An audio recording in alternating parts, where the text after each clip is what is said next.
লড়াইটা ছিল দুই মহাদেশের দুই চ্যাম্পিয়নের মধ্যে, যেখানে ইউরোপিয়ান চ্যাম্পিয়ন পিএসজিকে হারিয়ে দিয়েছে লাতিন আমেরিকান চ্যাম্পিয়ন বোতাফোগো। বৃহস্পতিবার ফিফা ক্লাব বিশ্বকাপে ব্রাজিলিয়ান ক্লাব বোতাফোগোর কাছে ১-০ গোলের অপ্রত্যাশিতভাবে হেরে গেছে ফরাসি ক্লাবটি। প্রথমার্ধেই ব্রাজিলের জাতীয় দলের খেলোয়াড় ইগর জেসুসের করা একমাত্র গোলটি ম্যাচের পার্থক্য গড়ে দেয়। ৫৩,৬৯৯ দর্শকের উপস্থিতিতে ক্যালিফোর্নিয়ার প্যাসাডেনা রোজ বোল স্টেডিয়ামে বোতাফোগো অনেকটাই নিশ্চিত করে ফেলেছে নকআউট পর্বের টিকিট। অথচ পিএসজিকে এই ৩২ দলের ফিফা টুর্নামেন্টের অন্যতম ফেভারিট ধরা হচ্ছিল, বিশেষ করে গত মাসে ইন্টার মিলানকে ৫-০ গোলে উড়িয়ে দিয়ে চ্যাম্পিয়ন্স লিগের শিরোপা জেতার পর। তবে রিও ডি জেনেইরোর দল বোতাফোগোর দুর্দান্ত সংগঠিত রক্ষণভাগ ও দৃঢ় মানসিকতায় বাধা পড়ে পিএসজির অগ্রযাত্রা। জয়ের পর ইগর জেসুস বলেন, অনেকে সন্দেহ করেছিল, কিন্তু আমরা দেখিয়েছি বোতাফোগো কতটা শক্তিশালী।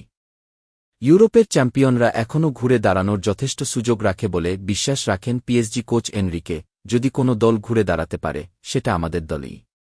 বোতাফোগোর জয়ে ক্লাব বিশ্বকাপের এবারের আসরে কনমেবল দলগুলোর না হারার কীর্তিও অক্ষুণ্ণ থাকল। ধন্যবাদ ভিডিওটা শেষ পর্যন্ত দেখার জন্য। লাইক, কমেন্ট আর শেয়ার করতে ভুলবেন না।